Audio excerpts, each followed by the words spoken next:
وفاقی وزیر داخلہ محسن نقوی نے ڈپلومیٹک انکلیو میں چینی سفارت خانے جا کر چینی سفیر جیانگ زیڈ ڈونگ سے ملاقات کی۔ چینی سفیر نے سفارت خانے آمد پر وزیر داخلہ محسن نقوی کا استقبال کیا۔ ملاقات میں انسداد دہشت گردی، سیکیورٹی تعاون، پولیس ایکسچینج پروگرام سمیت دیگر اہم امور پر تبادلہ خیال کیا گیا، جبکہ خطے کی مجموعی صورتحال پر بھی بات چیت ہوئی۔ ملاقات میں پاکستان میں چینی سرمایہ کاروں کو درپیش سیکیورٹی مسائل کے حل کے لیے بزنس کانفرنس کے انعقاد کا فیصلہ کیا گیا۔ پہلے مرحلے میں پاکستان میں موجود چینی بزنس کمیونٹی سے ملاقاتیں ہوں گی۔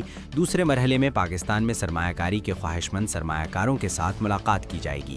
وزیر داخلہ نے کہا کہ غیر ملکی شہریوں کے تحفظ کے لیے اسپیشل پروٹیکشن یونٹ کا قیام عمل میں لایا جا رہا ہے۔ اسپیشل پروٹیکشن یونٹ اسلام آباد میں موجود چینی شہریوں کی سیکیورٹی یقینی بنائے گا۔ اسپیشل پروٹیکشن یونٹ کے اہلکاروں کو ٹریننگ کے دوران چینی زبان بھی سکھائی جائے گی۔